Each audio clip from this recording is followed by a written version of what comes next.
I should say before I get started, I wanted to thank you guys for taking the class. It's not been an entirely easy semester.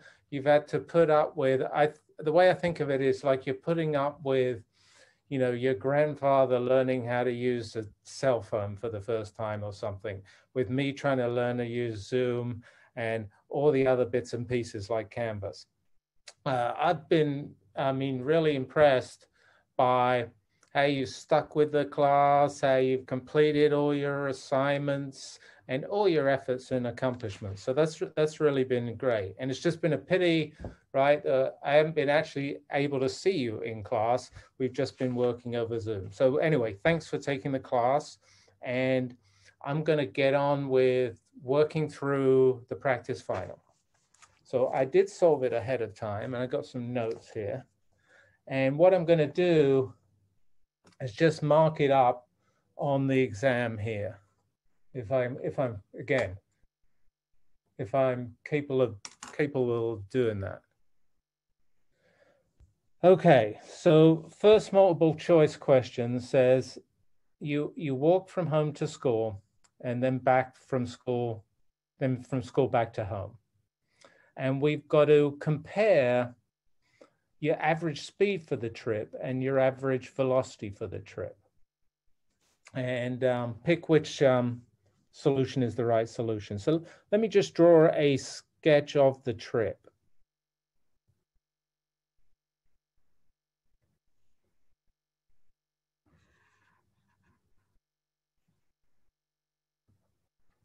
Over here on the left, I'm imagining is the sort of initial and final locations. I just called them I and F. And so that's your home. That's the same, you end up at the same place you started with. And then this upper arrow is my trip to school. This lower arrow is my trip back home.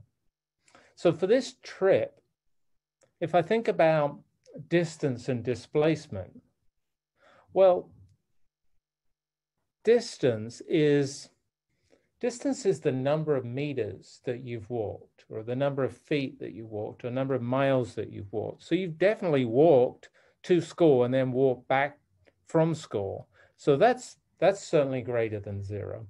But displacement, that's the difference between your initial and final locations for the trip. And since your initial and final locations are the same, the displacement was actually 0.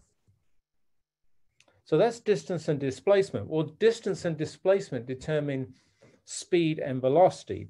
Your average speed is the distance divided by the elapsed time. So that's going to be non-zero because the distance was non-zero. That makes the speed non-zero.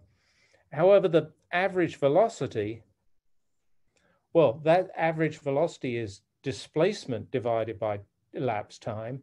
Your displacement was 0, and so the average velocity will be 0.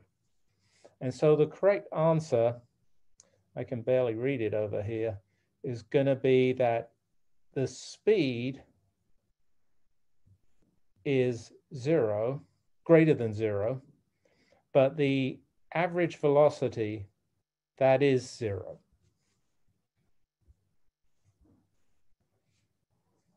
So that's the first multiple choice. Let me try and go to the second question.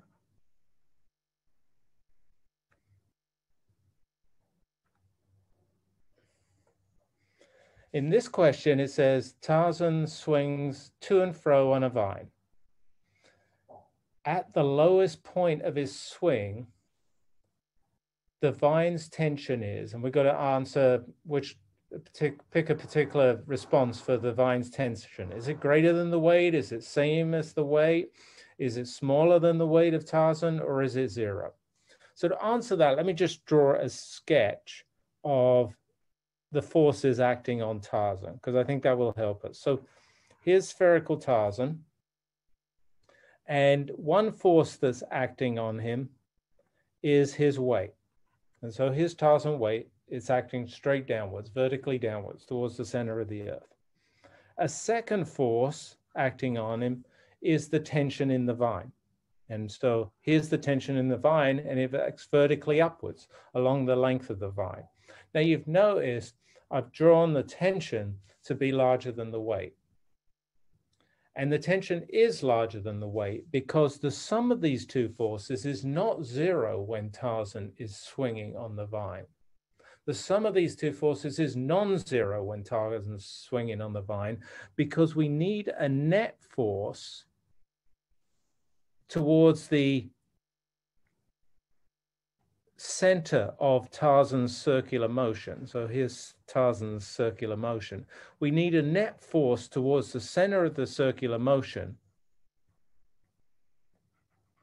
that provides the centripetal force that's causing the circular motion.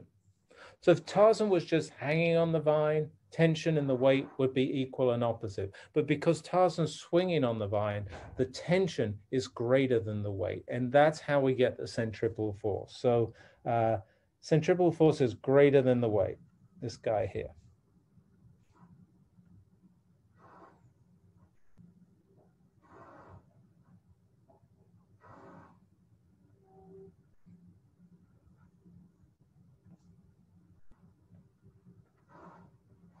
Okay, question number 3. We got a block that's sitting on an incline. And we're told that the incline has an angle of 20 degrees.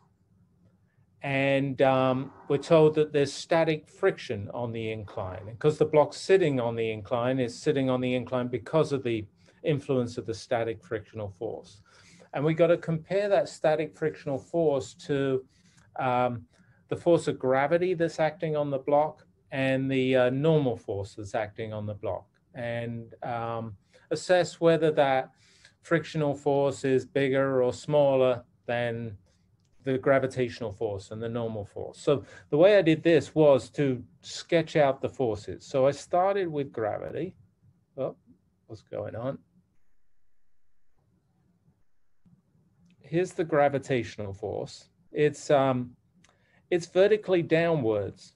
But as we all know now, that when you got an object on an incline, it's best to resolve this force, or it's most straightforward to resolve this force into two parts. A part that is perpendicular to the surface of the incline and a part that is parallel to the surface of the incline. So this piece here is W cosine theta. It's a fraction of the weight, and that fraction is cosine theta. And then this piece down here is W sine theta. Again, it's a fraction of the full force of gravity. Now, in this case, because the angle is relatively small, right? The incline is 20 degrees. You can see from the picture, and you can see from the nature of cosine and sine, that the bigger component of the gravitational force is the one that's perpendicular to the incline, and the smaller piece is the one that is acting down the incline. But anyway, those are the two components of gravity. Those two components of gravity are balanced by two other forces because the object's at rest and staying at rest. One of the forces is the normal force, and that balances the component of gravity that's perpendicular to the incline. And the other force is the friction force. I'll write it F subscript F. And that's balancing the component of gravity that is parallel to the surface of the incline. And so that's a picture of the three forces: gravity, friction, normal, and the relationships between the three forces. And what you can see from the picture and what you can see from the equations is that the friction force is the smallest of these forces. It's smaller than the gravitational force. It's some fraction, W sine theta, of the gravitational force. And it's also smaller than the normal force because the sine of theta is smaller than the cosine of theta for this small angle of 20 degrees.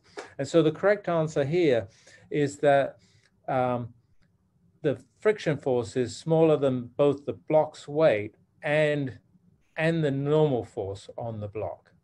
And so that one is this guy here. So let me go on to the next multiple choice.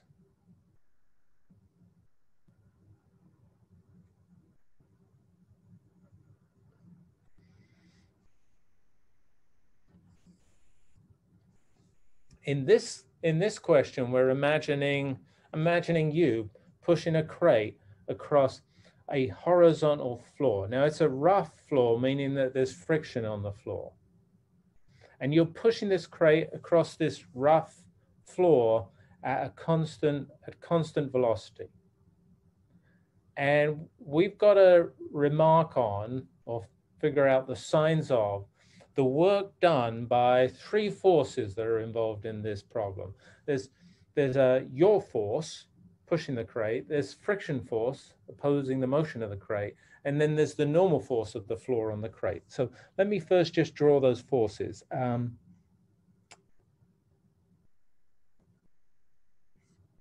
Here's yaw force, and I'm going to call that the force, I'm just going to call it the force F. Then there's, and that force is in the direction of motion of the crate. Then there's the friction force. And I'll call that F subscript F, the friction. And that's opposite the direction of motion of the crate. And then, as you know, well, there's the weight downwards of the crate, and there's a normal force upwards that's counteracting the weight on the crate. And so those are the forces involved.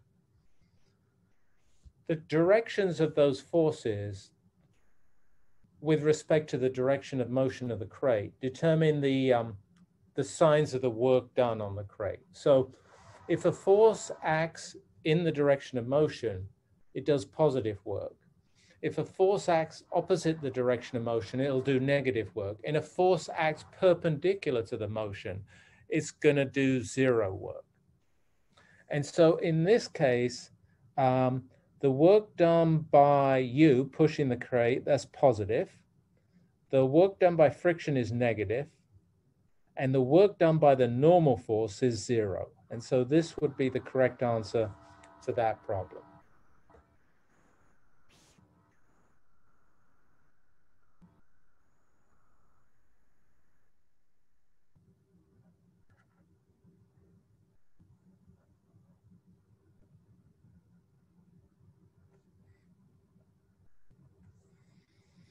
Okay, question number 5. We got a ball, it's dropped from a height of 1 meter.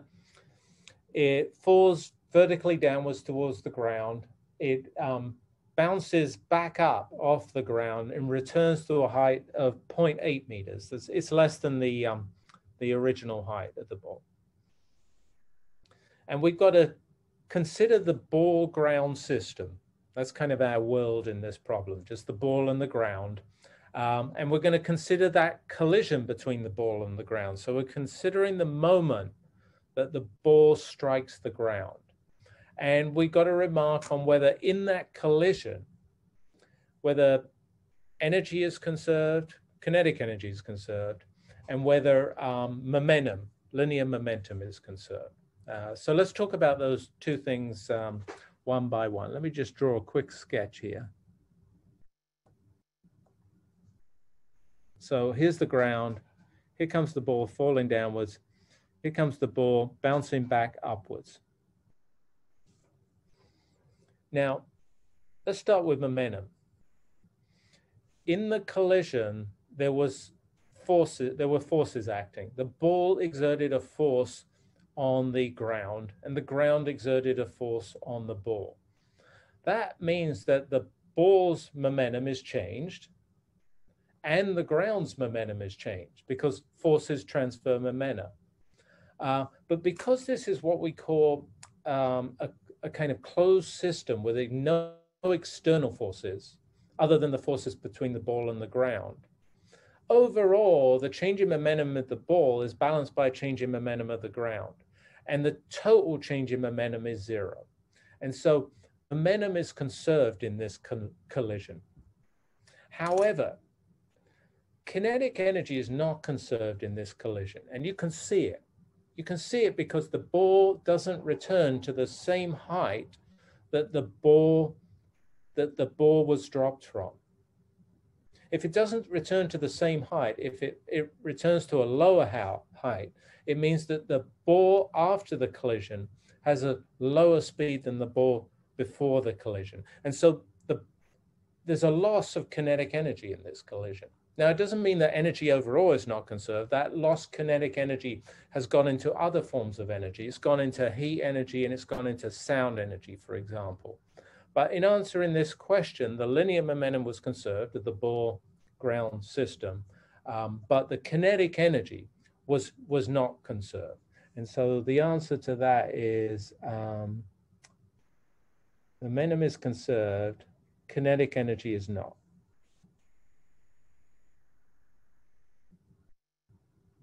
Next question. Where am I going?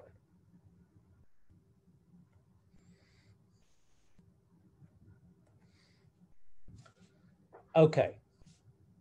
So next question says that you've got two blocks, A and B.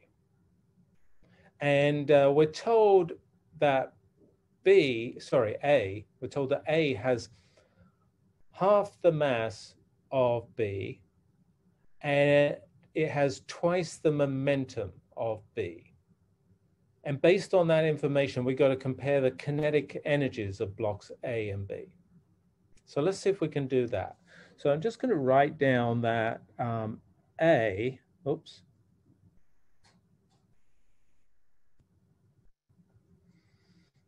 block A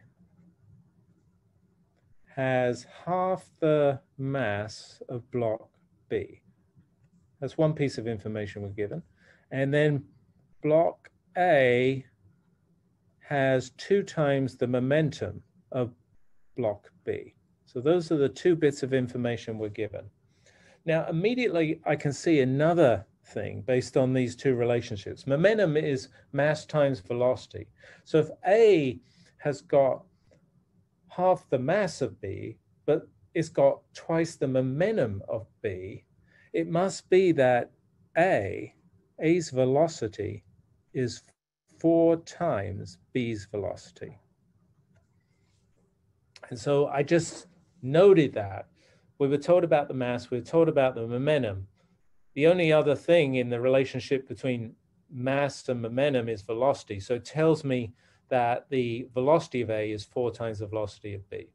So now we can see how their kinetic energies are related. So the kinetic energy of A is 1/2 its mass times the square of its speed. So 1/2 ma times VA squared. Now, I know what ma is in terms of the mass of the object B. So I can write ma as mb over 2. And I know the relationship between VA and the velocity of object B. So VA is 4VB. And if I rearrange this, what I discover is rearrange it so that I pick out the expression for B's kinetic energy. I discover that the kinetic energy of A must be 8 times the kinetic energy of B. And so the correct answer here is, one of these is 8 times, it's this one here.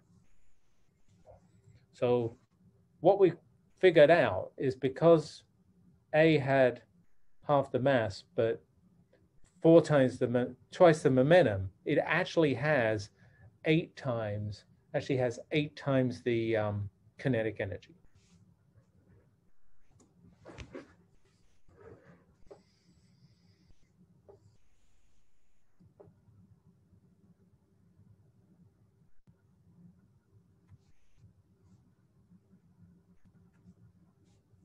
Okay, an equal mass, equal radius sphere, cylinder, and ring roll down an incline. At the bottom of the incline, we've got to compare the translational kinetic energy and the rotational kinetic energy of the sphere and the ring. Now, you probably remember this race. This is the race that the sphere wins because its moment of inertia is smallest, it's easiest to rotate, and the ring loses because its moment of inertia is largest and it's hardest to rotate.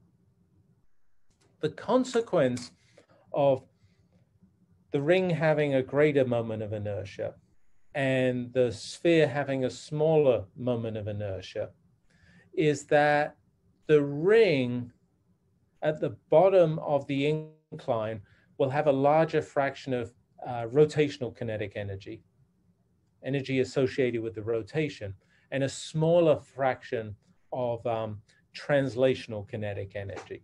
So the way I'm going to think about this problem is that we start off with some gravitational potential energy when the objects are at the top of the incline. And the rings and the sphere's gravitational potential energy are the same because they're the same masses. That energy gets converted into kinetic energy. And that kinetic energy at the bottom of the incline is the same for the sphere and the ring. But that kinetic energy has two forms. There's translational kinetic energy and rotational kinetic energy.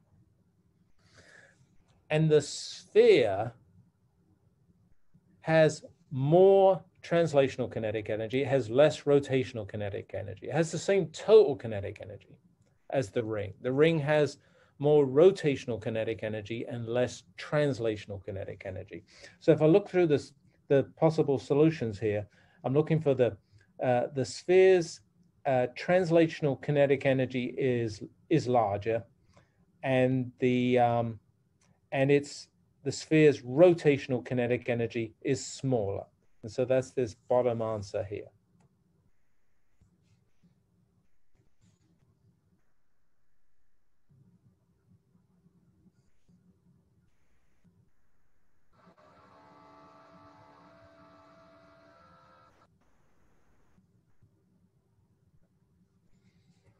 Okay, next question.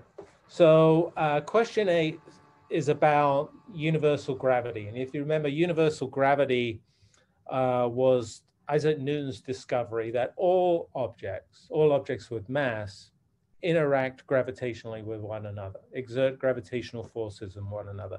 In this particular problem, we've got 3 different masses at 3 different locations situated along the x-axis. Okay, so my wife is calling me during lecture class, so I've had to turn the ringer down. Anyway, I got these 3 masses on the along the x-axis, and their masses are respectively 1, 2, and 4 kilograms, and their positions are x equals 0, x equals 1 meters, and x equals 3 meters, respectively. And so here they are actually pictured here.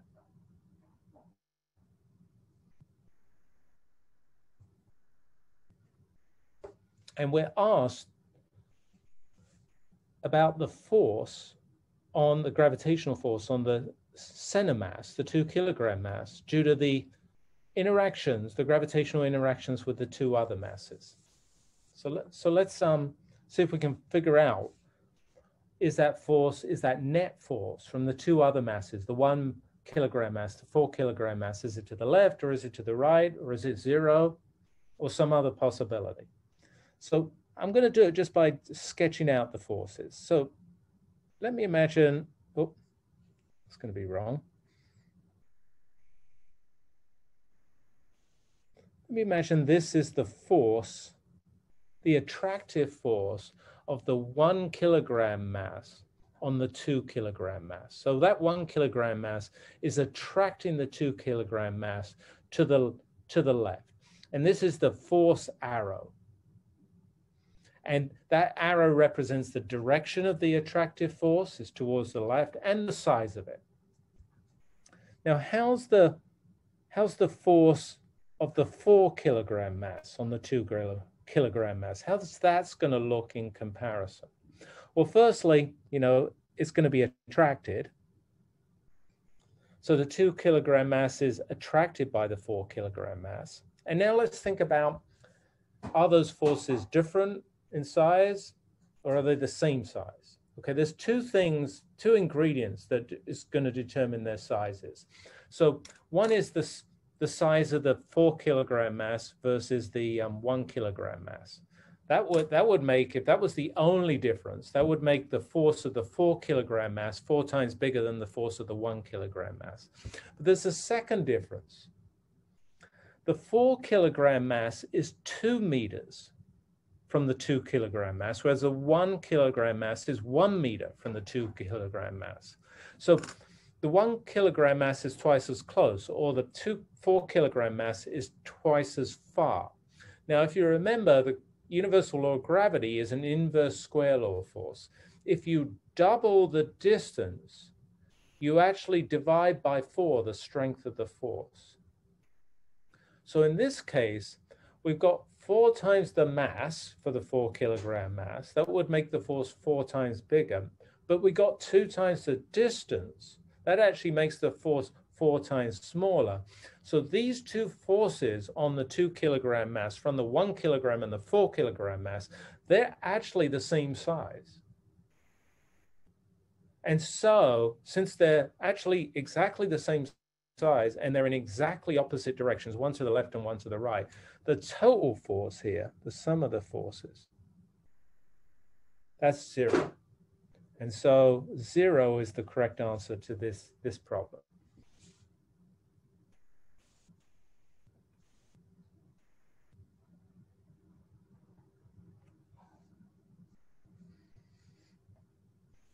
Okay, next question, number 9. So at number 9, we've got a ladder and it's leaning against a smooth, frictionless wall. And we got to consider the sizes of some of the forces that are acting on the ladder. And actually the question talks about the normal force on the ladder from the wall. It talks about the weight of the ladder from its interaction with the earth. And it talks about the friction force on the ladder from the ground. So first, let me just draw those forces out. I'm just checking my notes here for the notation that I used. I'm going to draw those forces out, and then we're going to compare their sizes. So we've got let me start with the weight of the ladder.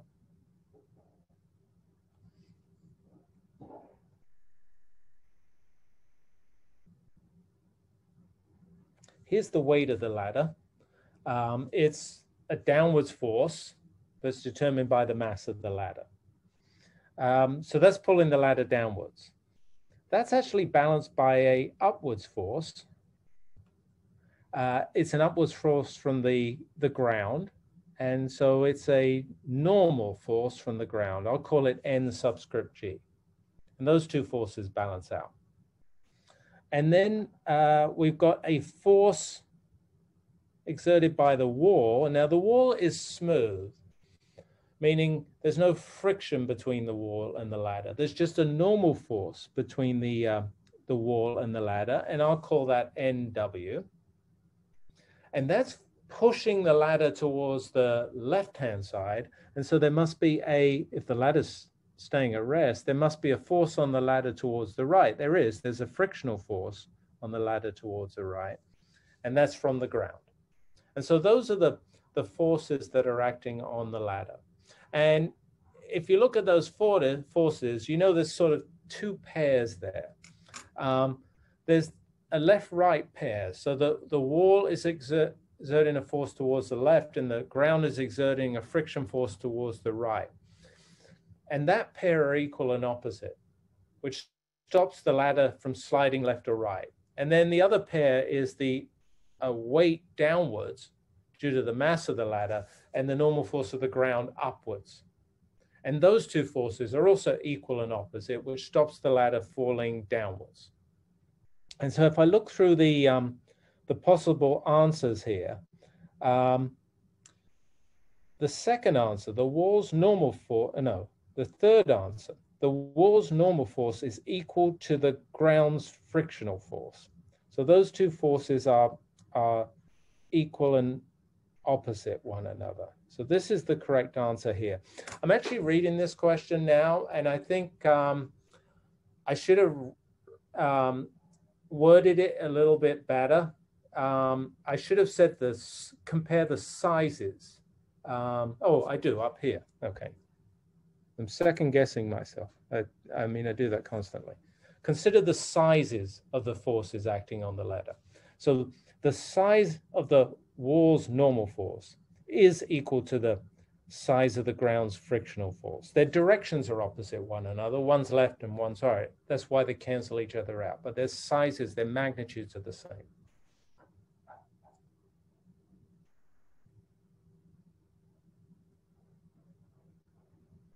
Okay, question number 10.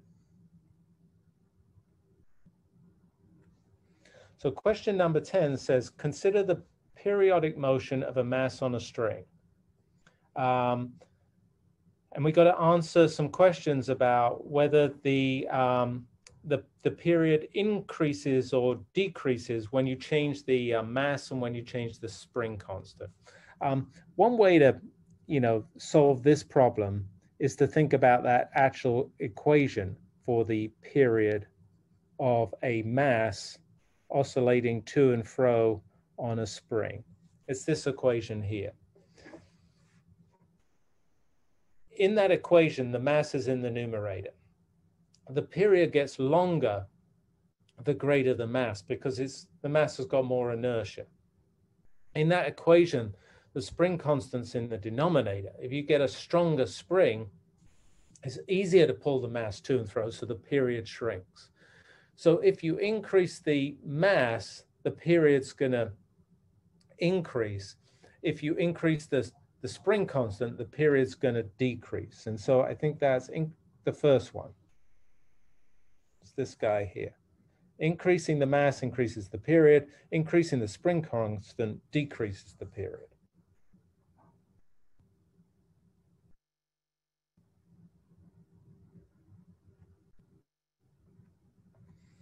Okay, now we've got numerical answer questions. It took me a rather long time to get through the multiple choice. I thought I was going to do that in like 5 minutes, but it took me 30 minutes. Anyway, that's the way it goes. We've got a ball and it's thrown vertically upwards from the roof of a building. And it goes up and then it comes back down. It lands on the ground beneath the building. And we're told that the initial velocity upwards is 4 meters per second, and the height of the building is 3 meters. And we've got to calculate, actually we're going to calculate two things about it. In question number 11, we're going to calculate the final speed when the ball hits the ground. And in question number 12, the following one, we're going to calculate the length of time the ball is in the air. So let's see if we can do this. I'm going to start by writing, I got a little sketch of the motion here, but I'm going to write down the things that I know about the motion. That'll help me sort of think about the problem a little more clearly than I'm thinking about it right now. So I know the initial velocity. I'm going to call it v0y. It's in the vertical direction. And it's 4 meters per second. Now, it's minus 4 meters per second because we're told to choose the downwards direction as the positive direction. And so I'm being consistent with that choice in this problem. The initial position, I'll call that y0. I called that 0. I called that my 0. And then the final velocity, vy, that's what I'm trying to figure out. The final position, that's y, well, that's 3 meters below the roof. That's in the positive direction, so that's 3 meters. So those are the things I know about the motion. I also know, of course, the acceleration of gravity. So the acceleration of the object is 9.8 meters per second squared. That's going to be plus 9.8 meters per second squared because, again, we're choosing downwards to be positive here. Well, I want to find Vy. And I start thinking through my equations of motion, right? They run through my head. They stream through my head. And I remember this guy here, that the square of the final speed is equal to the square of the initial speed plus this extra piece that involves the acceleration, so it goes away if there's no acceleration, and the displacement. And if you look at this equation, everything on the right we know. We know V naught y, we know A, we know y and y naught. I can plug them all in. That's all I've got to do. So to save time, I won't plug them all in. I just need to take this square root and put in 4 meters per second for the initial velocity, minus 4 meters per second. Put in the acceleration of 9.8 meters per second squared. Put in this displacement, which is 3 meters. And if you do all that, you might want to check me afterwards in case I made a mistake. I got 8.65 meters per second. That's the final velocity, the moment before, the instant before the ball hits the ground.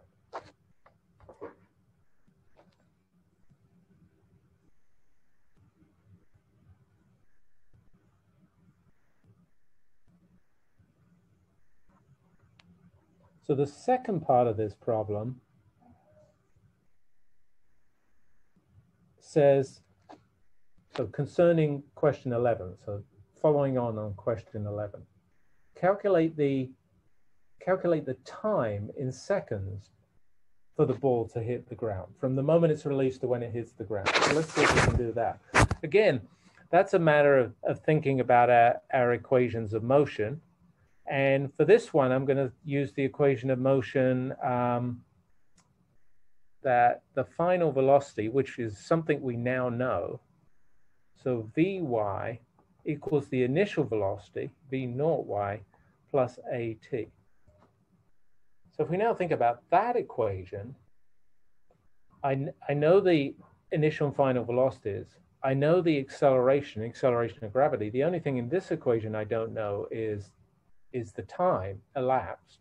And so I can rearrange it. I can subtract off V naught y from the two sides, divide through by the acceleration, and plug in 8.65 meters per second squared, 8.65 meters per second.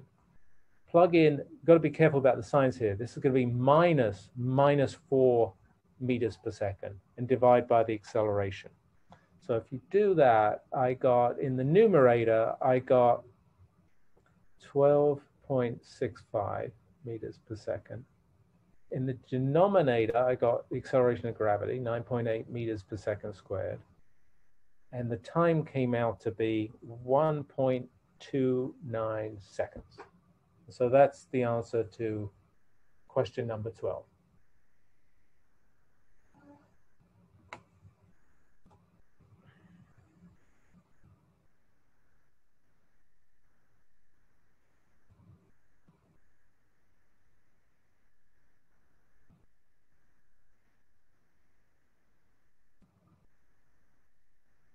Question number 13. And actually, question 13 and 14 are a pair of questions that refer to the same problem, basically.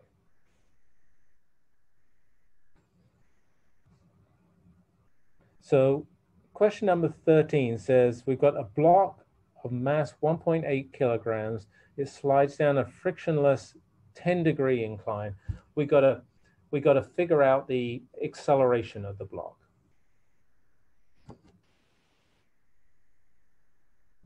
Well, you might remember this as a famous experiment that Galileo did. So Galileo, if you recall, investigated the motion of falling bodies. And he did it by not measuring the motion of bodies falling vertically downwards, but rather sliding down a ramp. So sliding much more slowly down the ramp. So he's able to slow down the pull of gravity that way. And so one way I would answer this problem is that the acceleration on the ramp is a fraction of the gravitational acceleration. It's the gravitational acceleration times sine theta, where this theta here, that's the angle of the incline. So, you know, you might solve the problem just by remembering that feature of Galileo's experiment. You might also say, well, look, that acceleration of the object down the incline is the force of gravity acting down the incline divided by the mass of the object on the incline. And since this force of gravity is mg, again, you get g sine theta. That's the other way you could think of it. But anyway, all we've got to do is calculate the acceleration of gravity times the sine of 10 degrees. And if we calculate that, I did it earlier on here. It doesn't look like did I write it down?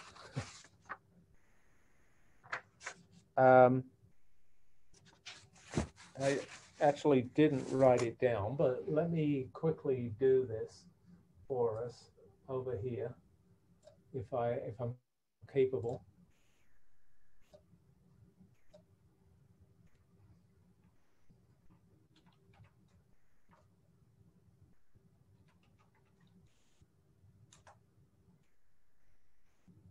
I get about 1.7. 1.7 meters per second squared. You might want to check that. It's a very simple calculation, but I did it under a stressful situation because I didn't actually write down the answer to that one. Okay, let's proceed on. It's telling me my quiz is going to stop in half an hour. Let's go to number 14 now.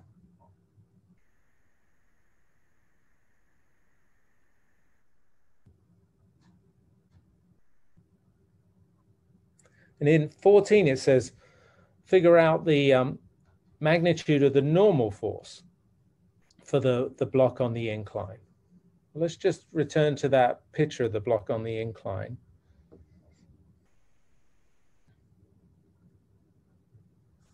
Here's the incline. Here's the block on the incline. Here's the force of gravity on the block on the incline. Here's its component, W cosine theta, that acts perpendicular to the incline. Here was the component, W sine theta, that acted parallel to the incline.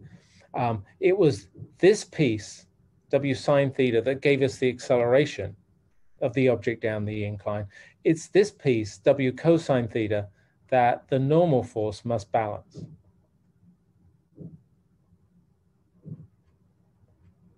Otherwise, if the normal force wasn't balancing that portion of gravity, the object would, bust through, break through the incline.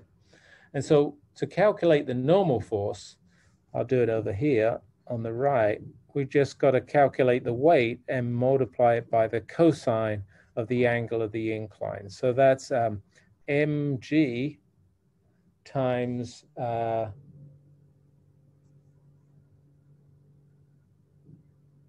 sine theta. And what was the got to look back up here, find the mass of this guy. It's 1.8 kilograms.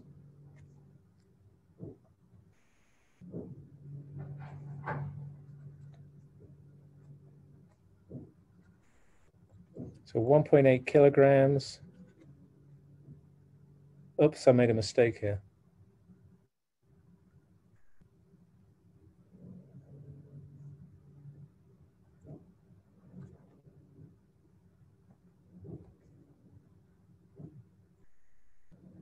.8 kilograms times 9.8 meters per second squared times the cosine this time of 10 degrees. And I did calculate that ahead of time, I think, and that came out to be 17.4 newtons.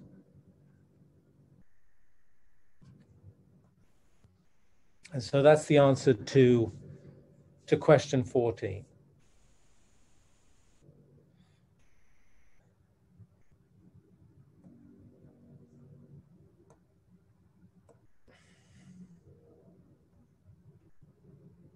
Okay, now I'm on to question 15, and actually 15 and 16 are also a pair of questions, so we'll work through these.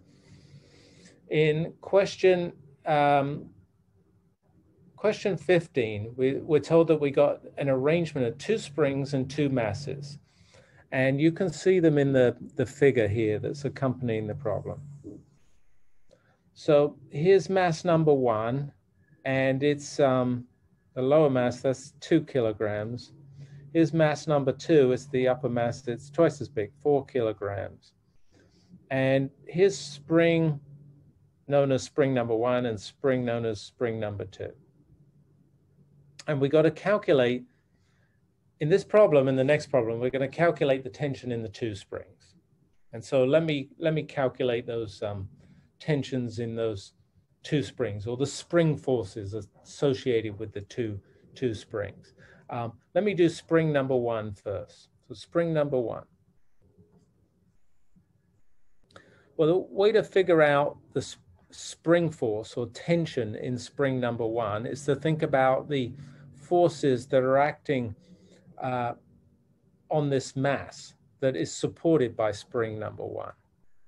So that mass is being pulled down by its weight, and its weight is 2 kilograms mass times 9.8 meters per second squared. So it's going to be 19.6 newtons. That mass would fall down if it wasn't for the spring exerting a spring force upwards. I'll call it the tension in the spring, that was equal and opposite.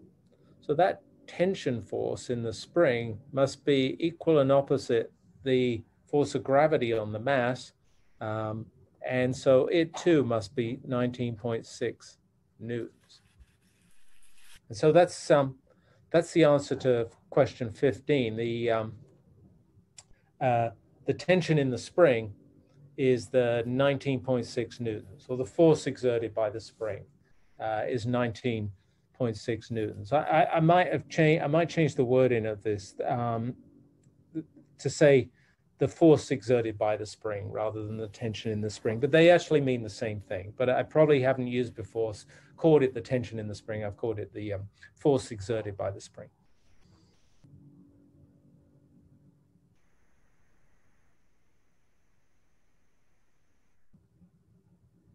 Now we've got to do the same thing for the second spring.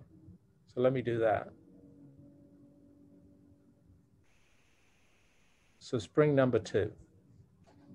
What's the force that spring number 2 is exerting, or what's the tension in spring number 2? Well, again, we can figure that by thinking about, this was thinking about mass number 1, now we're going to think about mass number 2. So mass number 2 is pulled down by its weight, that's W2, and that would be what's 4 kilograms times 9.8 meters per second squared. So that would be, let's see, 39.2 newtons.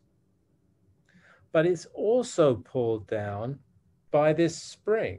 There's a force pulling the spring down, and so the mass must be pulling the spring up. The spring must be, S1 must be pulling that middle mass downwards. And so there's also a downwards force due to the spring that's hanging from that second mass, and that would be T1, and that's 19.6 newtons.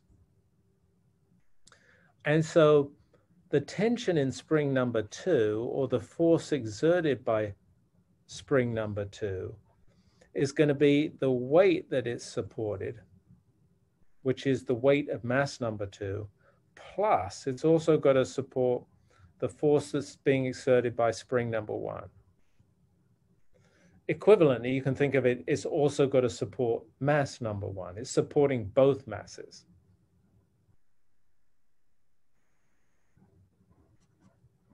And so if we add up the 39.2 newtons and the 19.6 newtons, I get, let's see, that's going to be 58 point, I'm doing this in my head and I can't do it in my head, but 8 newtons. And so that's the spring force for the second spring, or the tension in the second spring. I've lost my chat again.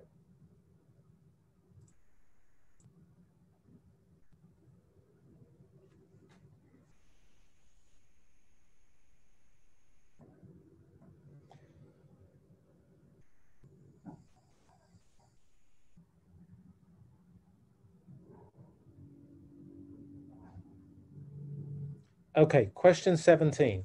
Let's move on to this one. It says we've got a 4 kilogram mass. It's hung from a steel wire.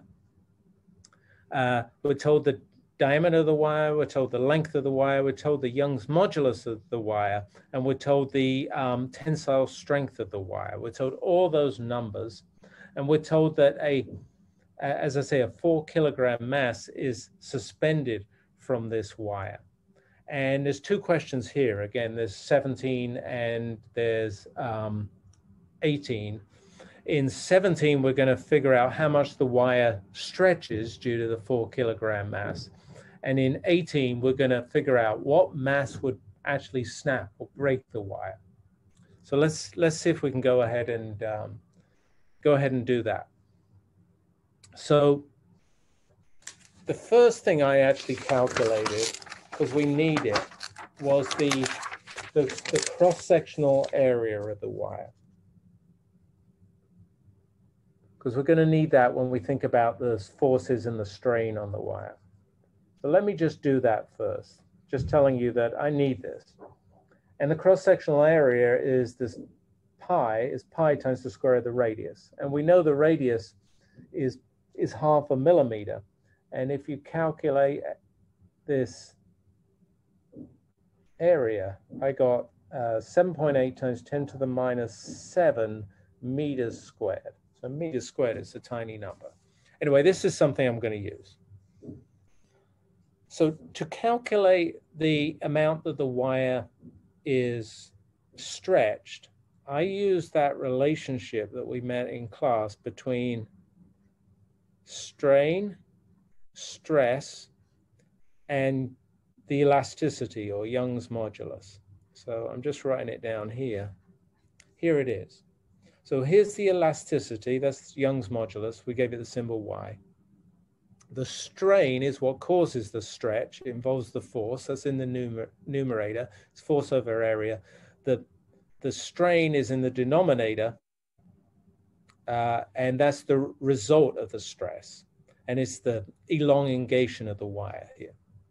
Well, if you look at that equation, you can rearrange that equation, right, for what we want, delta L. All we got to do is multiply through by delta L and divide through by the Young's modulus, the elasticity. And if you do that, we get this little equation here. So that's the elongation of the wire, the amount the wire is stretched in terms of the force on the wire, the cross-sectional area of the wire, the length of the wire, and the Young's modulus. And all these numbers we know. And I won't go through substituting each of them in. So we've got a force from the 4 kilogram mass. So that would be like 4 times 9.8 would be 39.2 newtons. That would be the force. The length is 2 meters. Young's modulus is 20 times 10 to the 10 newtons per square meter. And this area here is the area that we calculated. So I plugged them all in, and I got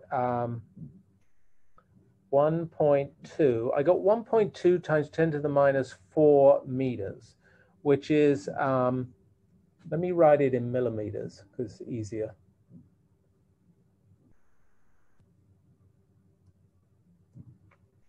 It's 0.12 millimeters.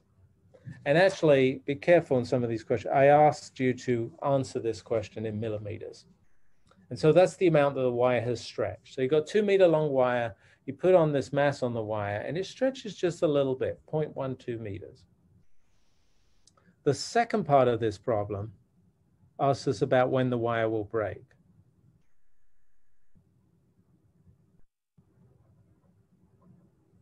So it says calculate the magnitude of the maximum tension in the wire or the maximum force applied to the wire before the wire breaks or snaps. So for that part of the problem, I just need to use the definition of stress on the wire. So the stress on the wire is the force on the wire divided by the cross-sectional area of the wire. That's what we mean by stress. The maximum stress on the wire is the maximum allowed force on the wire divided by the cross-sectional area of the wire. So if we want the maximum force that we can exert on the wire, then, or the maximum tension we can apply to the wire, then we just need to multiply the maximum stress, which is the tensile strength, a number we're given in the problem, times the cross-sectional area of the wire. And so here we're going to take that tensile strength. It was 5 times 10 to the 8 newtons per square meter. Multiply it by the cross-sectional area of the wire. It's 7.8 times 10 to the minus 7 meters squared. And that's going to give us a force. You can see you get the units of force from this. That's the maximum force that we can apply to the wire. That came out to be 392 newtons.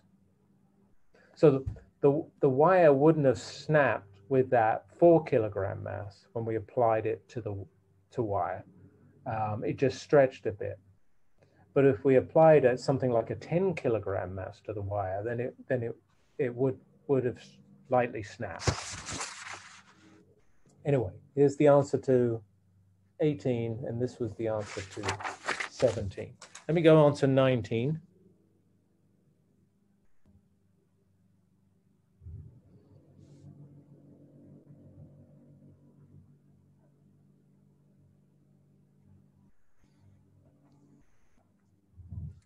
Okay, so oh, that's not 19.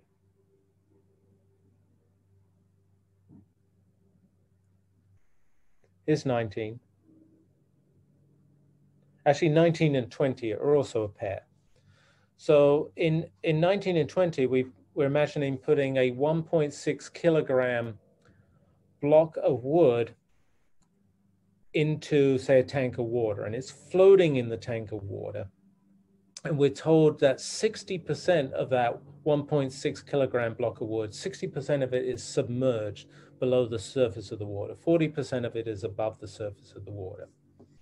So let me just draw a sketch of that.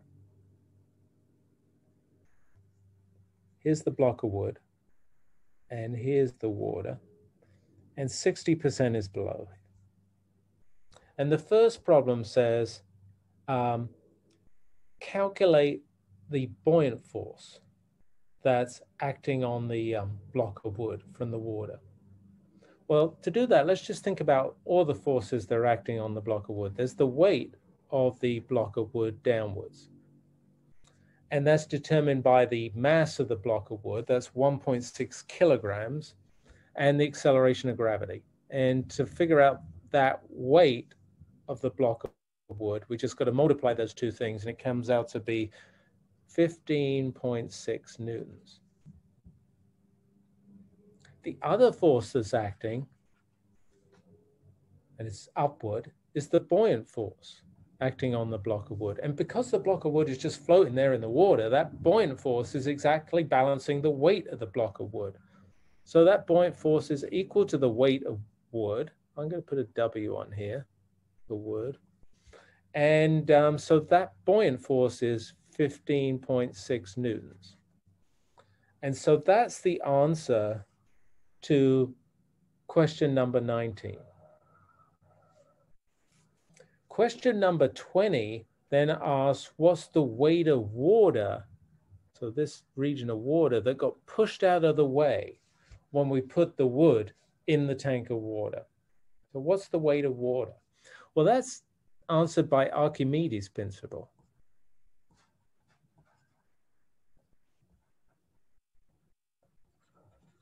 Archimedes' principle says that when you immerse an object in a fluid, like here we're putting the wooden block into a fluid, the tank of water, the buoyant force actually is equal to the weight of the water. I better call this H2O. The weight of the water displaced. So the weight of the H2O that we pushed out of the way, the weight of the water we've displaced in answer to question 20 is also 15.6 newtons. It's the same as the buoyant force, which is actually the same as the weight of the object, the wooden object.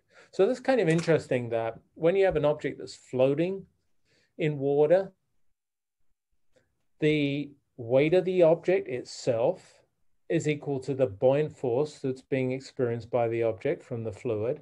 And it's also equal to the weight of the fluid that actually got displaced or pushed out of the way. All of those forces are the same magnitude.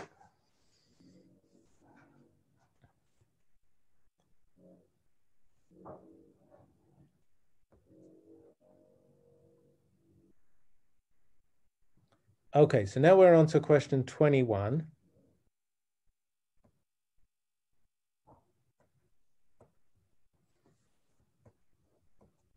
And in question 21, we're told that a pendulum swings to and fro, and it has a length of 0.7 meters. It has a mass of 0.1 kilograms. And we've got to figure out the period of this pendulum on Earth. And so we're going to use the equation here for the period of a pendulum. And that equation is the following one.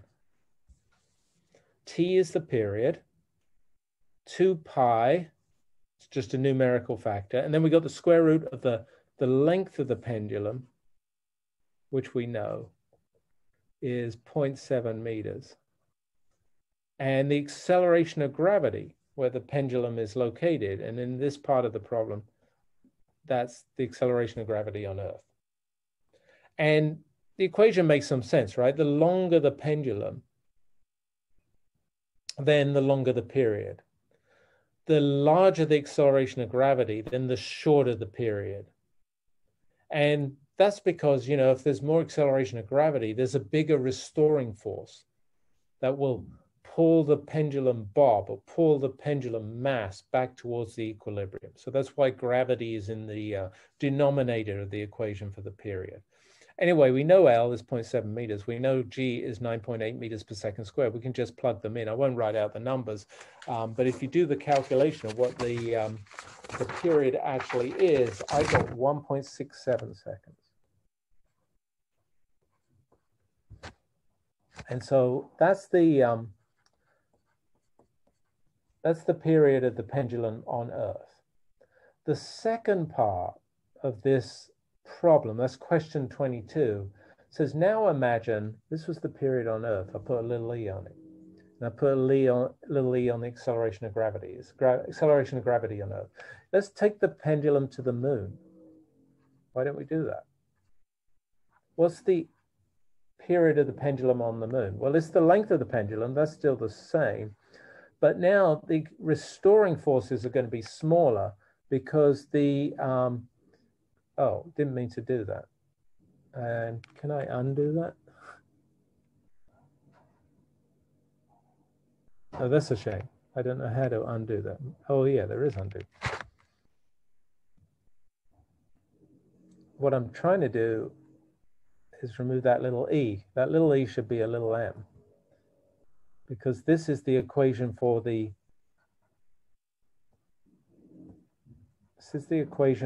period of the pendulum on the moon. Same length, but different acceleration of gravity, a smaller acceleration of gravity. So acceleration of gravity on Earth was 9.8 meters per second squared. If we were to look down in question 22, the acceleration of gravity on the moon is 1.6 meters per second squared. And so this calculation for question 22 is the same as the calculation for question 21. It's just that we're using a different acceleration of gravity. The acceleration of gravity is smaller, so the period is longer. I got 4.15 seconds, and that's on the moon. Okay.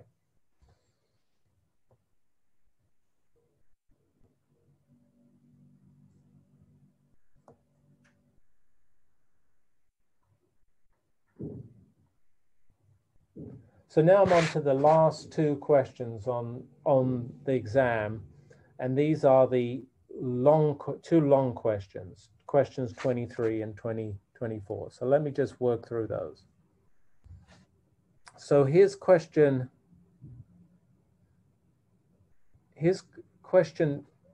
23, and it says we got a 1,000-kilogram car is traveling in a circle.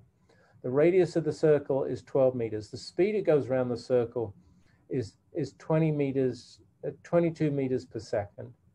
And we're told the coefficient of friction between the car and the ground is 0.6. And we've got to answer a bunch of questions here about the forces on the car. The first one being to draw the forces out on the car. And then we're going to actually calculate some of the forces on the car. I just noticed a new comment in the Zoom chat. Could you possibly upload this lecture to Canvas after it ends? Yeah, so I'm going to upload, I've recorded this as Zoom, so this will get uploaded to Zoom after the class. Okay, first let's sketch the forces on the car. So let me just make a drawing of the car executing this circular motion, and then we're going to draw the forces acting on it. I'm trying to find where I wrote out my solutions to this, and now I've lost them. Here they are.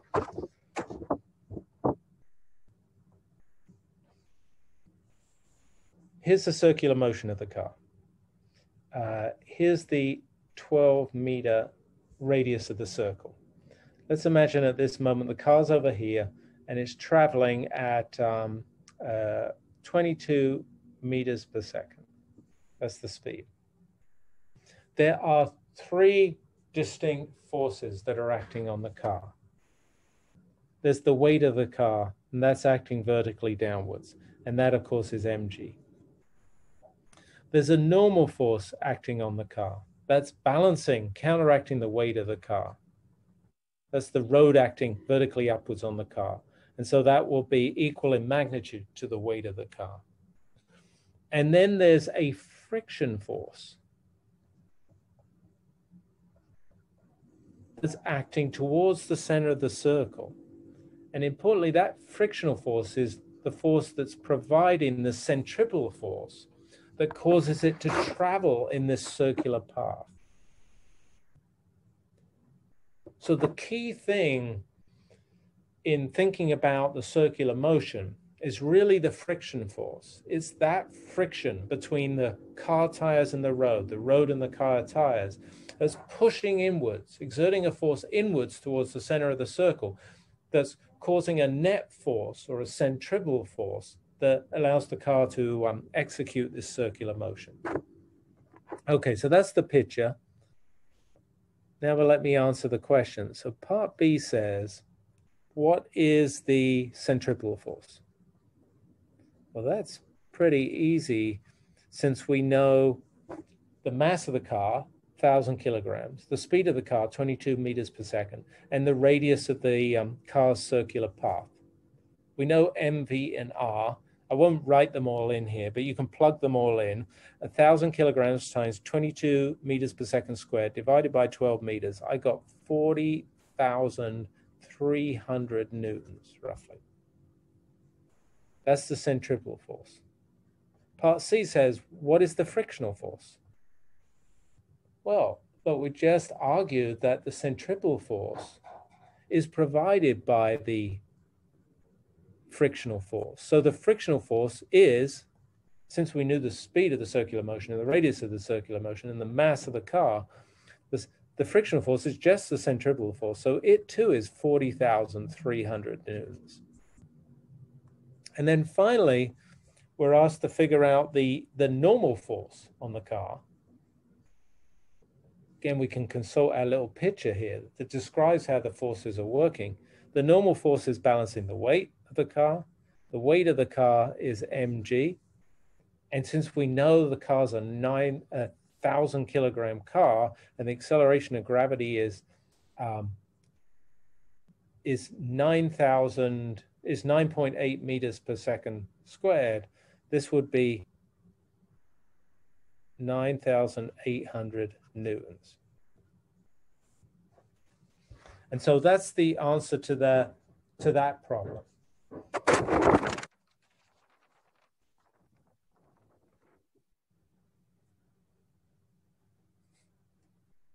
I don't know what it's going to do when my elapsed time runs out, but hopefully I've got one more problem to go.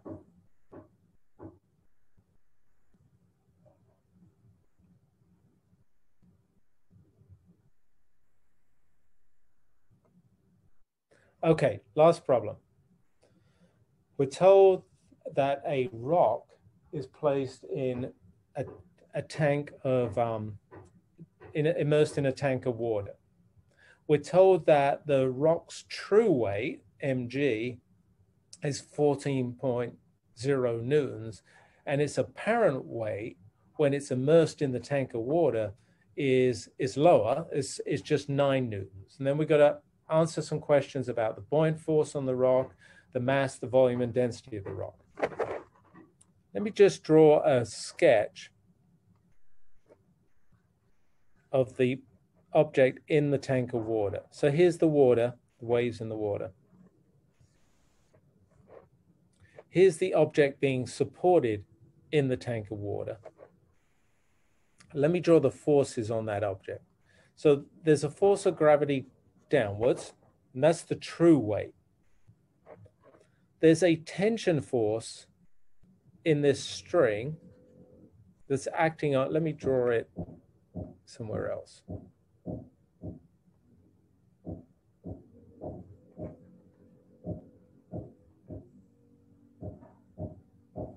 There's a tension force in the string, and that's the apparent weight. I'll call that W prime. It's the weight the object seems to have when immersed in the fluid. And then there's a buoyant force.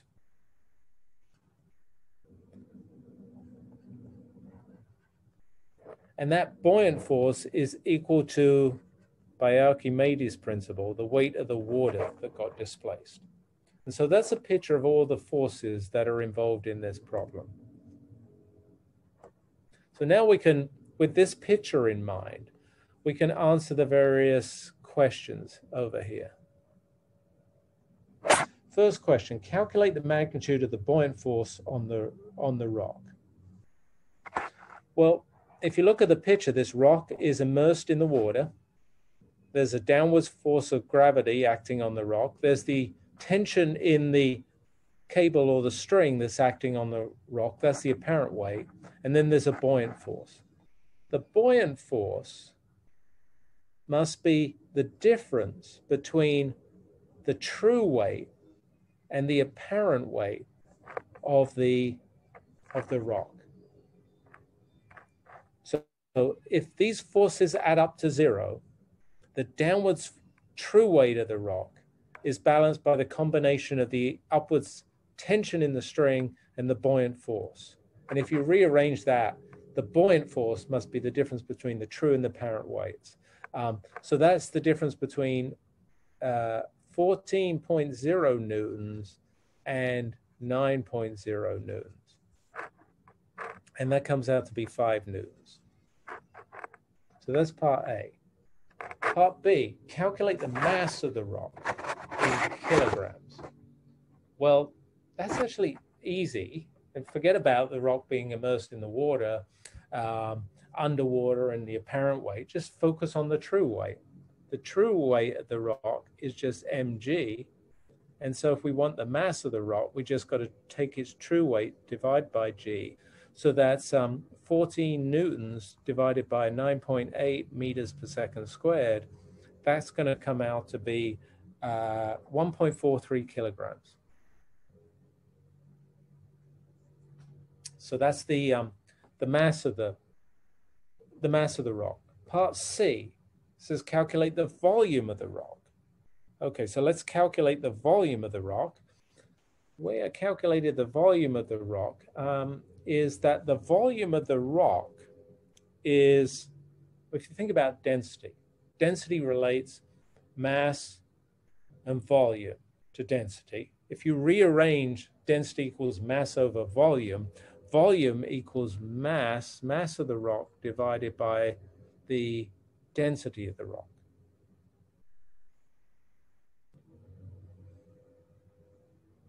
So that would be the relationship between the rock's volume, mass, and density.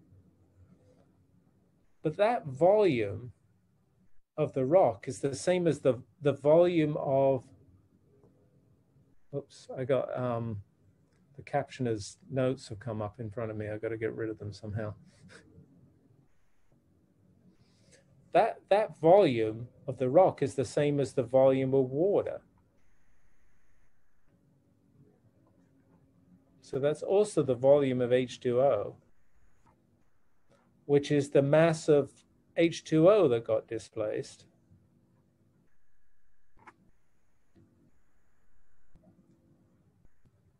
Divided by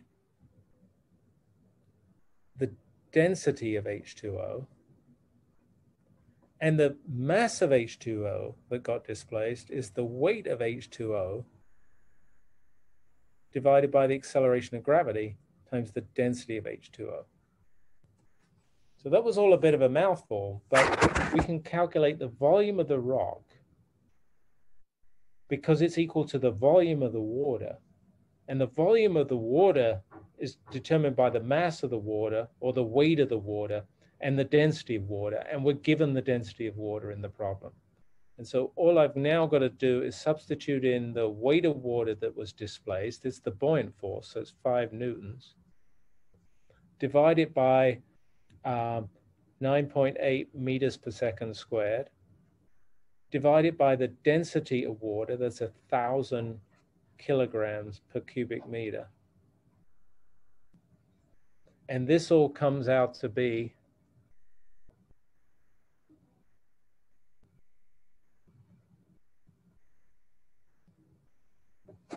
I'm just, yeah, 0.00051 meters cubed.